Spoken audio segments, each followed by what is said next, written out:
Hi guys, it's Mrs. Jackson. I am now taking the reins and reading book 3 of the Odyssey to you. So before we begin, we need to talk about something really important. So we know that Telemachus has started to make his journey and he's started to become a man as far as taking the reins a little bit, standing up for himself with Athena's help. So really in book 3, we see Telemachus's journey of growth really begin. And what that's called is that's called a Bildungsroman. So you kind of want to be look in book 3 for things that will indicate that Telemachus is kind of growing up. He's doing some more manly things like standing up for himself or approaching adults, things that a man would do in order to find his father, in order to take care of business, in order to get the kingdom back to where it needs to be, to protect his family, honor his father, and protect his mother. So we're going to go ahead and start, and if you remember from book 2, they had begun traveling. So we're going to pick up that Athena, and she's still disguised as Mentor, so remember that. She's in disguise, and she's helping Telemachus get to the first stop in order to find word of his father. So the sun rose in the flawless brimming sea into a sky all brazen, all one brightening for gods immortal and for mortal men on plowlands kind with grain. And facing sunrise, the voyagers now lay off Pylos town, compact stronghold of Neleus. On the shore, black bulls were being offered by the people on the to the blue-maned god who makes the islands tremble. 9 congregations, each 500 strong, let out 9 bulls apiece to sacrifice, taking the tribes to eat, while on their altars thigh bones and fat lay burning for the god. Here they put in furled sail and beached the ship, but Telemachus hung back in disembarking, so that Athena turned and said. So we're going to pause for a minute here. So we're seeing these common motifs of the idea of making sacrifice. So we're seeing that appear again. And so Telemachus is approaching all of these men, making all of these sacrifices, and he hangs back. And so Athena, remember, disguised as Mentor, is going to help him take the steps to start to become a man. So she says to him, "Not the least shyness now, Telemachus. You came across the open sea for this, to find out where the great earth hides your father, and what the doom was that he came upon. Go to old Nestor, master charioteer, so that we may broach the storehouse of his mind. Ask him with courtesy, and in his wisdom he will tell you history and no lies." But clear-headed Telemachus replied, "Mentor, how can I do it? How approach him? I have no practice in elaborate speeches, and for a young man to interrogate an old man seems disrespectful." So he's still really nervous to do this. He's not quite there yet. But the gray-eyed goddess said, "Reason and heart will give you words, Telemachus, and a spirit will counsel others. I should say the gods were never indifferent in your life." So she's reassuring him as Mentor. She's saying, the gods are going to guide you to say what you need to say in order to do this. Like, you just need to go with the process, and they will help you. She went on quickly, and he followed her to where the men of Pylos had their altar. Nestor appeared enthroned among his sons, so Nestor is the king, while friends around them skewered the red beef or held it scorching. When they saw the strangers, a hail went up, and all that crowd came forward, calling out invitations to the feast. So as you can see, there's that idea of hospitality again. All those men stop what they're doing, and they let out a big cheer, and they invite them to come in and partake in their festivities. Perstratos, in the lead, the young prince, caught up their hands in his and gave them places on curly lambskins flat on the sea and near Thrasymedes, his brother and his father. He passed them bits of the food of sacrifice, and pouring wine into a golden cup, he said to Pallas Athena, daughter of Zeus, "Friend, I must ask you to invoke Poseidon. You may find us at this feast, kept in his honor. Make the appointed offering then and pray, and give the honeyed wine cup to your friend, so he may do the same. He too must pray to the gods on whom men depend, but he is just my age, and you are the senior, so here I give the goblet first to you."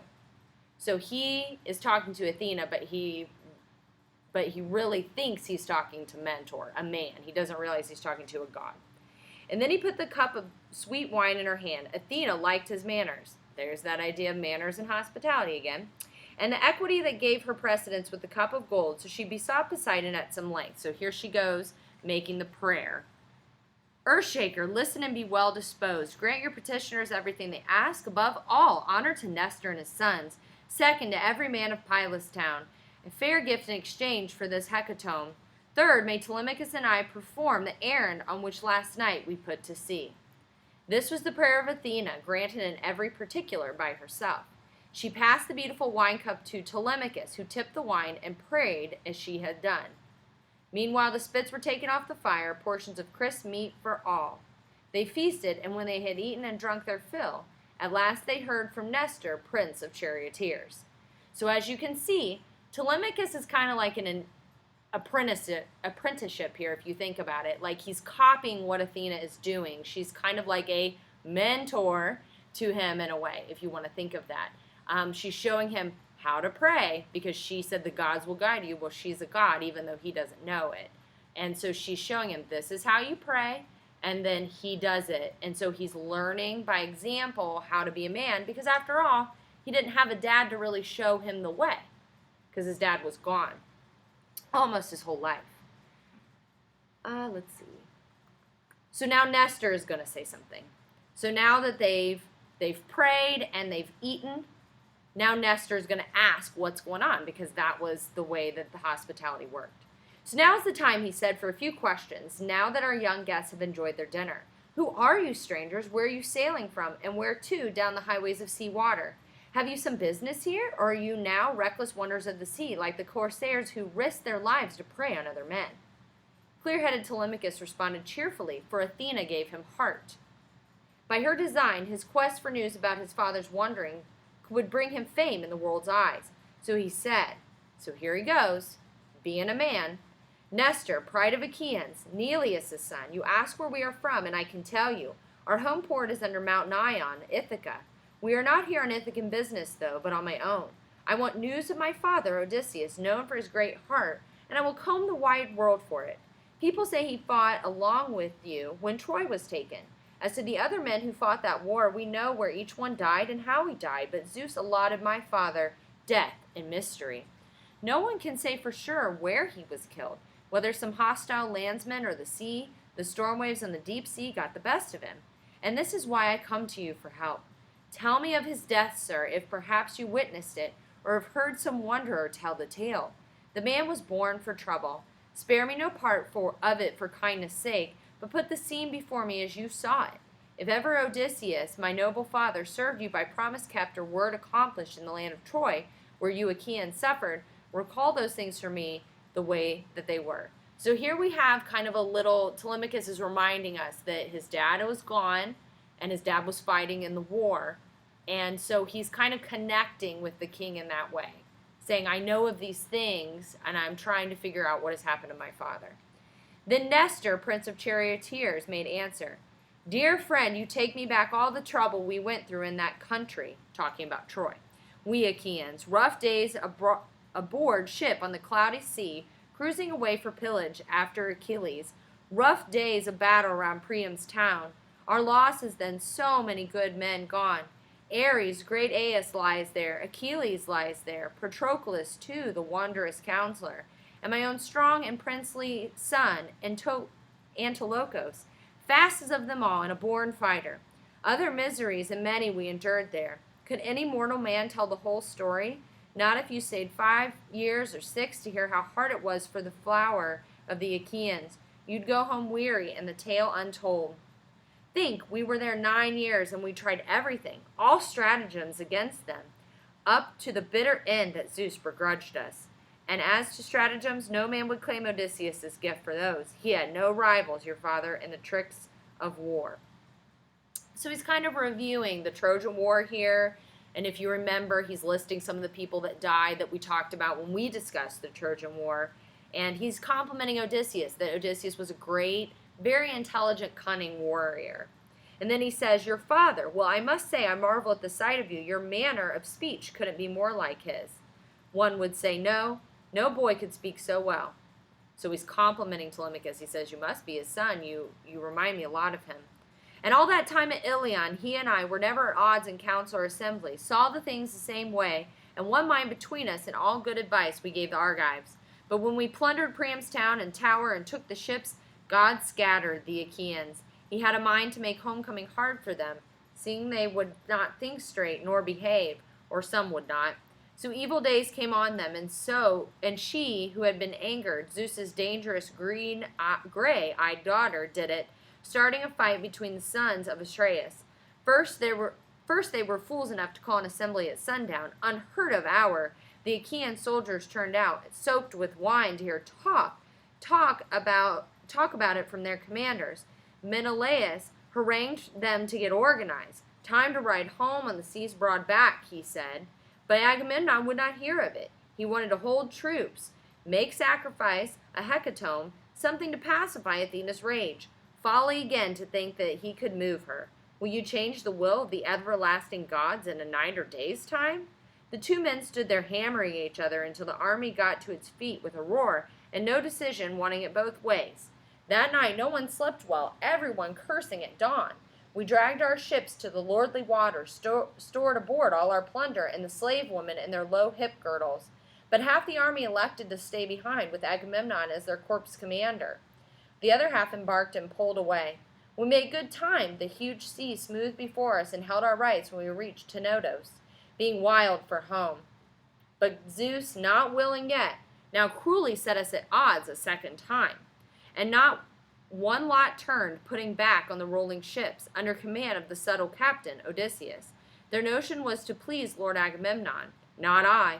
I fled with every ship I had. I knew fate was some devilment brewing there. Diomedes roused his company and fled too, and later Menelaus, the red-haired captain, caught up with us at Lesbos, when we mulled over the long sea route, unsure whether to lay our course northward of Chios, keeping the Isle of Phria off to port, or inside Chios, coasting by windy Mimas.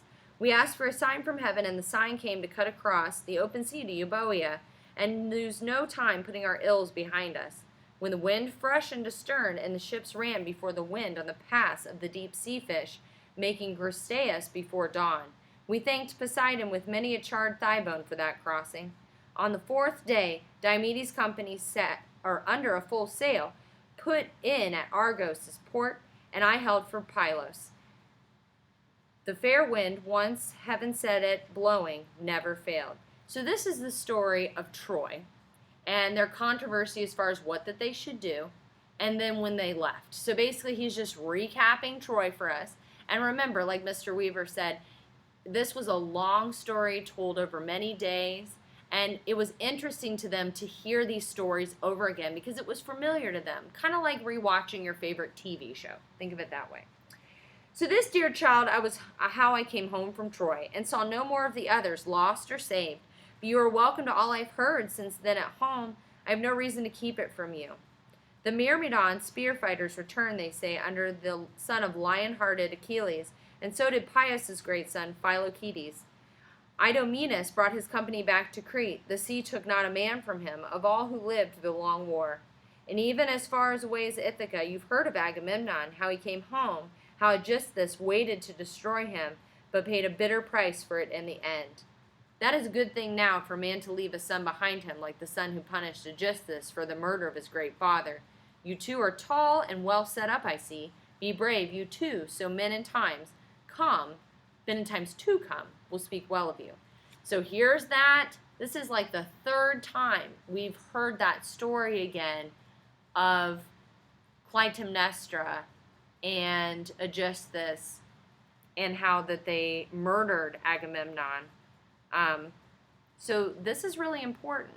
And we'll talk about later why that this keeps getting brought up, but just keep it in your brain and try and maybe do some prediction. Why do you think that a man coming home to his family and being murdered, why that keeps getting brought up in the story? Then Telemachus said, Nestor, pride of Achaeans, Neleus' son, that was revenge, and far and wide the Achaeans will tell the tale in song for generations. I wish the gods would buckle his arms on me. I be revenged for outrage on my assiduous and brazen enemies, but no such happy lot was given to me or my father. Still I must hold fast. So Telemachus is saying, I have to be strong, even though my lot is hard. To this Lord Nestor of Granea said, My dear young friend, now that you speak of it, I hear a crowd of suitors for your mother lives with you, uninvited, making trouble. Now tell me how you take this. Do the people side against you, hearkening to some oracle? Who knows, your father might come home some day, alone or backed by troops, and have it out with them. If gray-eyed Athena loved you the way she did Odysseus in the old days in Troy country, where we all went through so much, I never have seen the gods help any man as openly as Athena did your father. Well, as I say, if she cared for you that way, there would be those to quit this marriage game. So he's saying, Odysseus might come back and reclaim his honor and his kingdom just yet. And if Athena loves you as much as she loved Odysseus, I think that she's going to probably come help you. But prudently Telemachus replied to Nestor, I can't think of what you say will ever happen, sir. It is a dazzling hope, but not for me. It could not be, even if the gods willed it. At this, gray-eyed Athena broke in, saying, What strange talk you permit yourself, Telemachus. Keep in mind, she's still disguised as the family friend Mentor from Book 2. A god could save the man by simply wishing it. From the farthest shore of the world, if I were he, I should prefer to suffer years at sea and then be safe at home, better than a knife at my heart's side, where Agamemnon found it, killed by adulterers. Though as for death, of course all men must suffer it. The gods may love a man, but they can't help him when cold death comes to lay him on his fire. Telemachus replied, Mentor, grievously though we miss my father, why go on as if this homecoming should happen? You know the gods had settled it already years ago when dark death came for him. But there is something else I imagine Nestor can tell us, knowing as he does the ways of men. They say his rule goes back over 3 generations, so long, so old, it seems that death cannot touch him. Nestor, Neleus' son, true sage, say how did the lord of the great plains, Agamemnon, die? What was the trick Aegisthus used to kill the better man? And Menelaus, where was he? Not at Argos in Achaea, but blown off course, held up in some far country? Is that what gave the killer nerve to strike? So Telemachus says to Athena, which he thinks he's talking to Mentor, why do you keep saying that this is going to happen? Because he doesn't know that it's Athena. And then he asks for the story, because they keep bringing up this story of Agamemnon's death and that he was killed by his wife and her lover, essentially. And so he asks for the news of that. What is that story? And then also, where is Menelaus? Because if you remember, Agamemnon and Menelaus, they were brothers. So Lord Nestor of Granea made answer, Well now, my son, I'll tell you the whole story. You know yourself what we had come to pass if red-haired Menelaus, back from Troy, had caught Aegisthus in that house alive. There would have been no burial mound for him, but dogs and carrion birds to huddle on him in the fields beyond the wall, and not a soul bewailing him for the great wrong he committed. While we were hard-pressed in the war at Troy, he stayed safe inland in the grazing country, making light talk to win Agamemnon's queen. So in essence, we went off to battle, and Aegisthus stayed behind and basically flirted with Clytemnestra, Agamemnon's wife. But the lady Clytemnestra in the first days rebuffed him, being faithful still. Then, too, she had at hand her companion, a minstrel Agamemnon left attending her, charged with their care, when he took ship for Troy.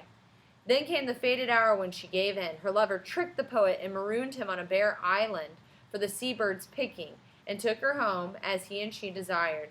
Many thigh bones be burned on the god's altar, and many a woven and golden ornament hung on the bedeck them in his satisfaction, and not had thought life held such glory for him. Now Menelaus and I sailed home together. So that was the story of Agamemnon, what happened there, and now this is the story of Menelaus. Now Menelaus and I sailed home together on friendly terms from Troy, but when we came off Sunyan Point in Attica, the ship sailed running free. Orneter's son, Phrontis, the steersman of Menelaus' ship, fell over with a death grip on the tiller. Some unseen arrow from Apollo hit him.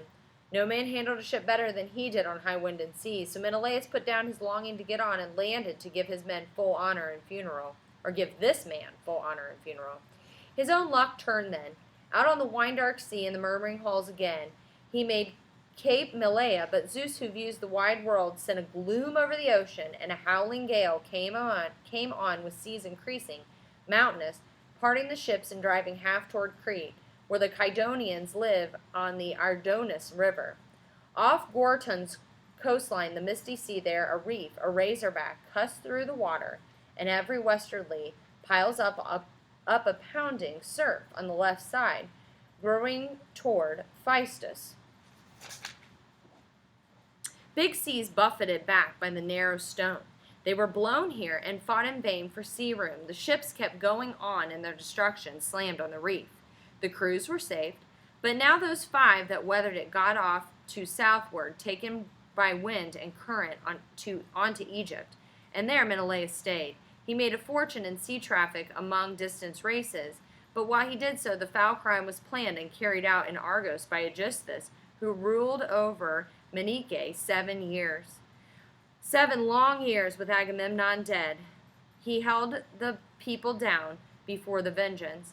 But in the 8th year, back in exile from Attica, Orestes killed the snake who killed his father. He gave his hateful mother her soft man and a tomb together, and proclaimed the funeral day a festal day for all Argive people. That day Lord Menelaus of the great war cry made a port with all the gold ships could carry. And this should give you pause, my son. So he's going to tell him something very important. Don't stay too long away from home, leaving your treasure there and brazen suitors near. They'll squander all you have or take it from you. And then how will your journey serve? Meaning, what purpose will this have? Because when you get home, there won't be anything left. I urge you, though, to call on Menelaus, he being but lately home from distant parts in the wide world. A man could well despair of getting home at all if the winds blew him over the great South Sea. That weary waste, even the wintering birds delay, 1 winter more before the northward crossing. Well, take your ship and crew and go by water, or if you'd rather go by land, here are horses, a car, and my own sons for company, as long as the ancient land of Lacedaemon and Menelaus, the red-haired captain there. Ask him with courtesy, and in his wisdom he will tell you history and no lies. So, if you can't tell, Nestor is loyal to Odysseus in the sense that he's helping Telemachus out. He said that him and Odysseus always saw eye to eye. They were, good partners in war together. So he's helping him because he's being loyal to Odysseus in their friendship. While Nestor talked, the sun went down the sky and gloom came on the land. And now the gray-eyed goddess Athena said, Sir, this was almost welcome and to the point, but why not slice the bulls' tongues now and mix libations for Poseidon and the gods? Then we can all retire. High time we did. The light is going under the dark world's rim. Better not linger at the sacred feast. So here we go with those motifs again. Praising the gods, making those sacrifices. When Zeus's daughter spoke, they turned to listen, and soon the squires brought water for their hands, while stewards filled the wine bowls and poured out a fresh cup full for every man. The company stood up to fling the tongues in the shower of wine over the flames, then drank their thirst away. Now Telemachus and Athena bestirred themselves, turning away to the ship, but Nestor put a hand on each and said, so he's talking to both Telemachus and and Mentor. Now Zeus forbid, and the other gods as well, that you should spend the night on board and leave me as though I were some pauper without a stitch, no blankets in this house, no pile of rugs, no sleeping soft for host or guest.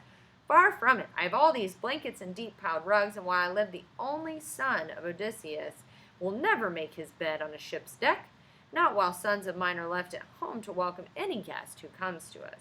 So he's saying, hey, I'll put you up for the night. That's the honorable thing to do. The gray-eyed goddess Athena answered him, disguised as Mentor.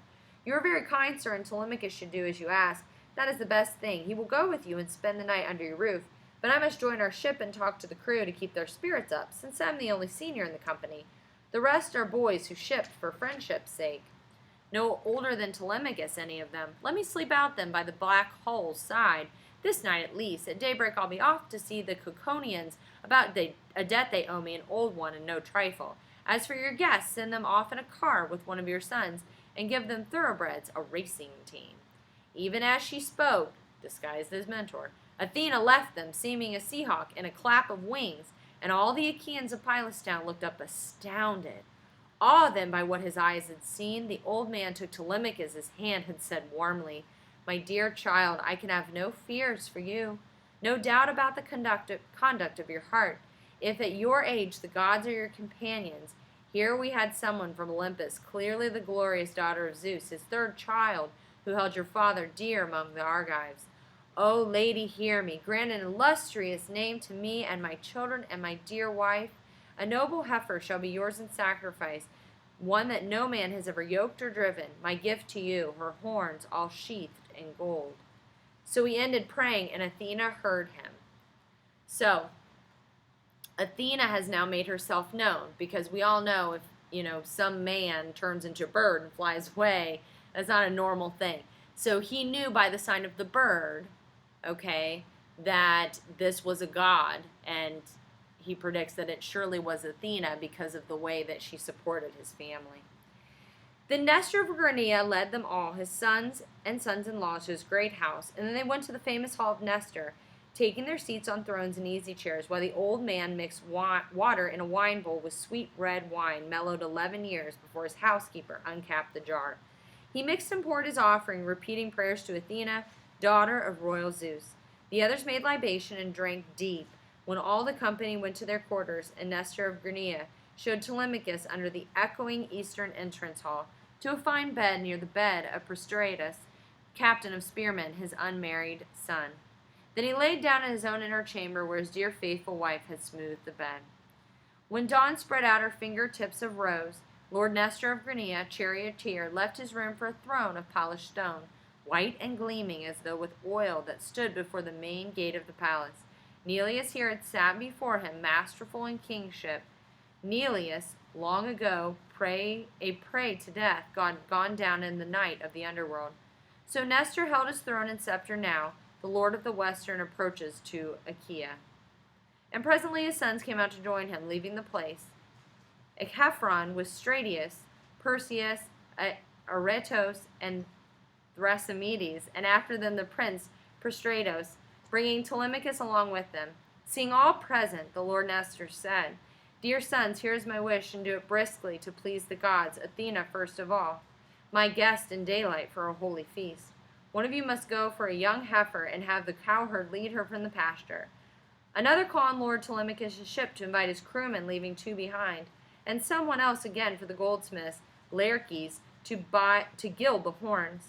The rest stay here together. Tell the servants a ritual feast will be prepared in hall. Tell them to bring seats, firewood, and fresh water. Before he finished, they were about these errands. The heifer came from pasture, the crewmen of Telemachus from the ship. The smith arrived bearing the tools of his trade, hammer and anvil, and the precision tongs he had handled fire and gold with, and Athena came as a god comes, numinous to the rites. The smith now gloved each horn in pure foil. So now we're going to see how they're making the sacrifice. They're going to give us details about that. Beaten out of the gold that Nestor gave him, a glory and delight for the goddess's eyes. Why Echephron and Stratios held the horns. Aretos brought clear lustral water in a bowl quivering with the fresh-cut flowers, in a basket of barley in his other hand. Thrasymedes, who could not stand his ground in war, stood ready with a large, sharp 2-blade axe for the stroke of sacrifice, and Perseus held a bowl for the blood. And now Nestor, strewing the barley grains and water drops, pronounced his invocation to Athena, and burned a pinch of bristles for the victim. When prayers were said and all the grain was scattered, great-hearted Thrasymedes in a flash swung the axe at one blow, cutting through the neck tendons. The heifer's spirit failed. Then all the women gave a wail of joy, daughters, daughters-in-law, and the lady Eurydice, Clymenos' daughter. But the men still held the heifer, shored her up from the wide earth where the living go their ways, until Prestorius cut her throat across, the black blood ran, and life ebbed from her marrow. The carcass now sank down, and they disjoined shoulder and thigh bone, wrapping them in fat, 2 layers folded with raw strips of flesh. These offerings Nestor burned on the split wood fire and moistened with red wine. His sons took up 5 tined forks in their hands, while the altar flame ate through the bones, and bits of tripe went round. Then came the carving of the quarters, and they spitted morsels of lean meat on the large sharp tines, and broiled them at arm's length upon the fire. Polycaste, a fair girl, Nestor's youngest, had meanwhile given a bath to Telemachus. bathing him first, then rubbing him with oil. She held fine clothes and a cloak to put around him when he came godlike from the bathing place. Then he went out to take his place with Nestor. When the best cuts were boiled off the spits, they all sat down to banquet. Gentle squires kept every golden wine cup brimming full, and so they feasted to their heart's content until the prince of charioteers commanded, "Sons, harness the blood mares for Telemachus, hitch up the car, and let him take the road." So he's sending him on. They swung out smartly to do the work and hooked up the handsome horses to a chariot shaft. The mistress of the stores brought up provision of bread and wine, with victuals fit for kings, and Telemachus stepped up onto the painted car. Just at his elbow stood Pistorius, captain of spearmen, rein in hand.